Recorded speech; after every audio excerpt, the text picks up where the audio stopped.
नमस्ते दोस्तों, आप देख रहे हैं A2 मैथ्स, जहां मैथ सीखना होता है आसान। आज हम बात करने वाले हैं ऐसे टॉपिक की जो हर परीक्षा में पूछा ही जाता है। लेकिन आप टेंशन मत लो, मैं आपको ऐसा सिखाऊंगा कि आपको हमेशा के लिए याद हो जाएगा। तो हम शुरू करते हैं।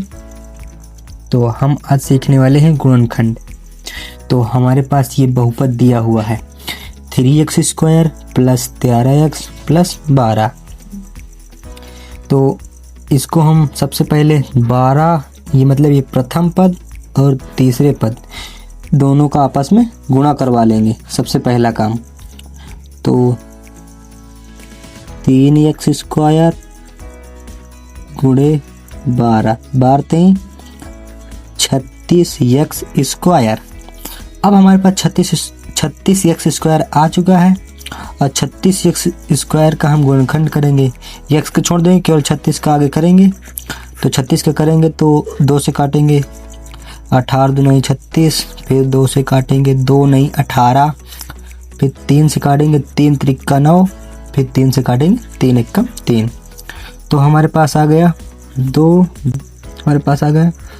गुणे 2 गुणे 3 गुणे 3।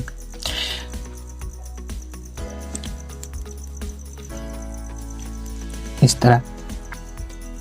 तो अब हमको इन चारों में से इस प्रकार जोड़ा बनाना है कि जोड़ने पर हमारा 13 आए और गुणा करने पर 36x स्क्वायर आए। ठीक, जोड़ने पर 13x आए और गुणा करने पर 36x स्क्वायर आए। केवल इतना ही ध्यान देना है, कुछ नहीं करना है। इनका जोड़ा बना लो, 2 दूना 4, 3 त्रिका 9। तो 2 दूना 4, 3 त्रिका 9। अब हमारे पास इतना मिल गया। अब अगर हम इनको जोड़ रहे हैं तो 9 चौको 36, हमारे 36 आ रहा है और 9 4 13, जोड़ने पर 13 आ रहा है। और इसके साथ x लगा दें तो अब जोड़ने पर 9 4 13x हो जाएगा और गुणा करने पर 9 चौको 36 x स्क्वायर हो जाएगा। तो चलिए यहाँ पे लिखते हैं इनको। तो यहाँ पे हम लिखेंगे 3x square plus 9x plus 4x plus 12। अब हमारे पास 4 पद आ चुके हैं, प्रथम पद, द्वितीय पद, तृतीय पद, चतुर्थ पद। अब हम ये दोनों पद में और ये दोनों पद में देखेंगे। अगर इसमें देखें तो हम यहाँ पे 3 कॉमन नज़र आ रहा है, 3x। तो यहाँ से 3 कॉमन ले लेंगे, 3x कॉमन ले लेंगे।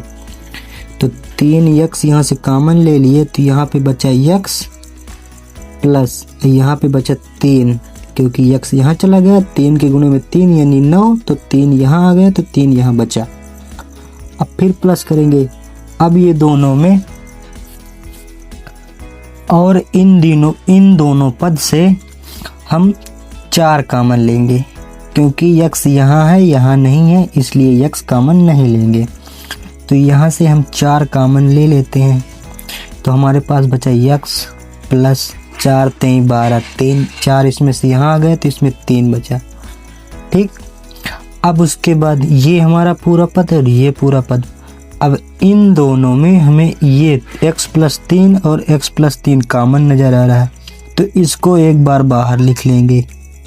x प्लस 3, एक कोष्ठक में बचा 3x प्लस 4 को लिख लेंगे, 3x प्लस 4। इस प्रकार हमारे ये बहुपद का गुणनखंड हो गया। तो ये हमारे पास गुणनखंड आए हैं। तो आपको अच्छा लगा होगा। अगर ये वीडियो आपको पसंद आया हो तो लाइक करो और A2 मैथ्स को सब्सक्राइब करना बिल्कुल ना भूलना। मिलते हैं अगली वीडियो में, तब तक के लिए धन्यवाद।